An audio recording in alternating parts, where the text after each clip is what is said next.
Today, a little bit of a first for my channel, at least for Citizen. This is a Promaster dive automatic with a textured dial. However, you also get some pretty cool color accents. This one I am nicknaming the Bumblebee. It is black and yellow, and of course you get all of the great specs that you get with a Promaster dive automatic at an excellent price. So let's flip the camera and take a look at a textured dial from Citizen on the Promaster dive automatic. So it's a personal goal of mine to feature every single type of Promaster here on my channel. This is the Promaster Dive. It's a watch that I've actually featured on my channel in the past in different colors. This is the first time I've ever featured a Citizen dive watch on my channel that has a textured dial. This actually has a textured black dial, and it sort of looks like kelp that's radiating from the center of the dial. It's a really cool dial. It's a little bit different from what they normally do.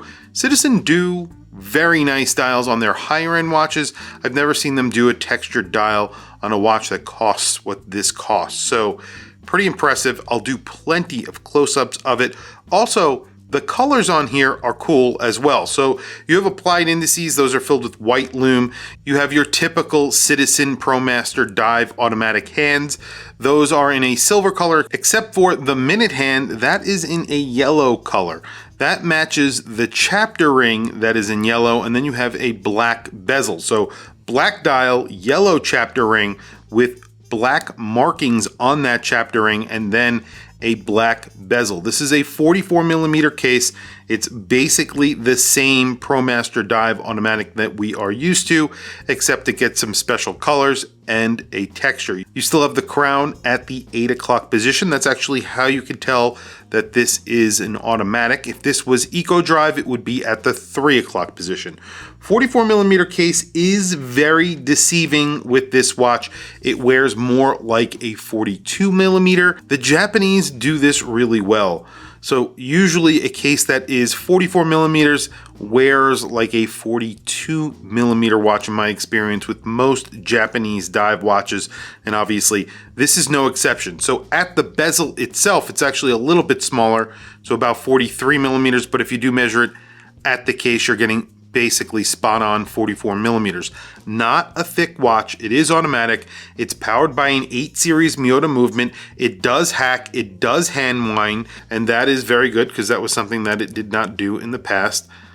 12.8mm thick, so under 13mm thick, you're getting 200 meters of water resistance with this watch. The lug to lug on here is actually decent as well, so just taking that measurement very quickly, you'd have an accordion style dive strap on here, so 48.9mm, really not that bad.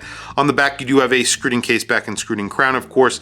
On the back of this one, you do have the Fugu, because this is essentially the nickname for this watch. It's called the Fugu, Promaster Dive Automatic, and you have a little blowfish. Fugu is Japanese for blowfish, so there you go. The only thing that I would say is a little bit strange about this watch, and I find myself doing this kind of often, is I flip it over because I assume that the crown should be on the right side of the case, and sometimes I end up wearing it and I throw it on my wrist and I'm like, wait a second, I gotta take it off and put it back on the right way. However, after a while you do get used to it, just because I don't wear this very often. Obviously, it's not my watch, so I do make that mistake when I'm throwing it on my wrist. I do want to point out one other thing. The 12 o'clock index, that chapter ring, and the bezel all line up perfectly. I'll do a close-up so you could see how good they do line up. The screwed-in crown, very grippy, long, very knurled, and it is signed with the Promaster logo. Bezel action, really good on here. Let's listen to that.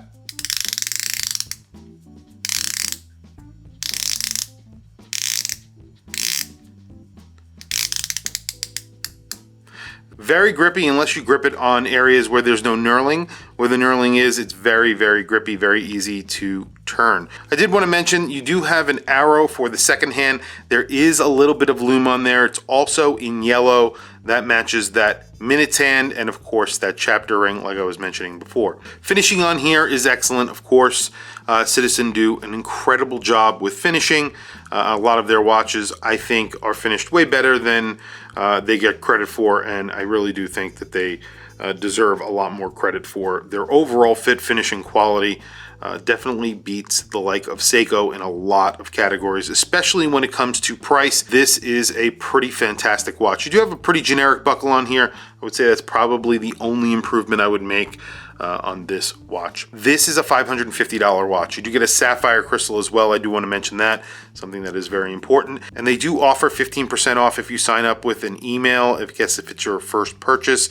So if you have an email and you want to sign up for their newsletter, I think they give you 15% off that $550.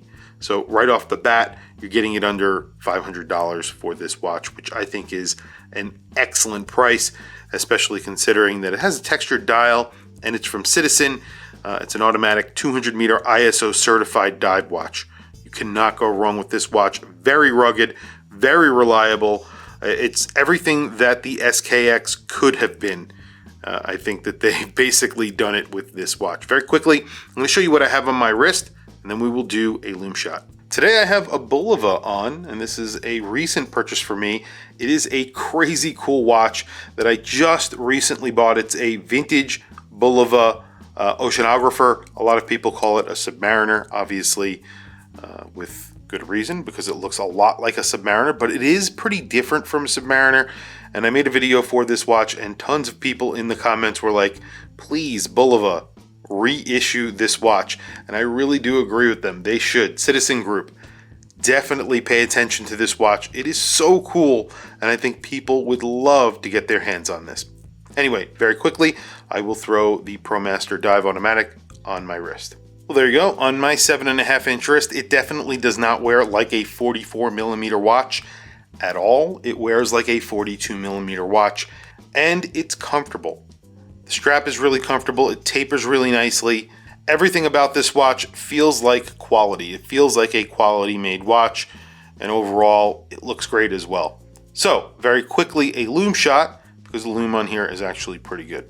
Well, there you go. I mean, this never disappoints. The Promasters never disappoint with lume. Very liberally applied to the hands and indices, equally applied as well. So both are very, very bright. You have a little bit of lume on the tip of that second hand, lets you know that it's working in the dark. I love that. And then you have a pip. Obviously, this is ISO certified, so you have a pip in that bezel, gives you orientation in the dark, and you can actually time things. Excellent watch, really good looking. I love the black and yellow combination. I love the textured dial on here. Very subtle, but very good looking. Tell me what you guys think down in the comments below. You can get this for a great price directly from Citizen as well, which is pretty awesome. I'll put a link to this watch down in the description. If you are interested, definitely click on that link and check this out. Anyway, guys, tell me what you guys think in the comments below. I want to hear from you guys. What do you think of Citizen? What do you think of this specific Promaster? I think it's really cool. I want to hear from you guys. Please also don't forget to like, subscribe, hit that bell icon. It's super helpful for the channel, and I very much appreciate it. Anyway, guys, thank you for logging on. I'll catch you in the next video.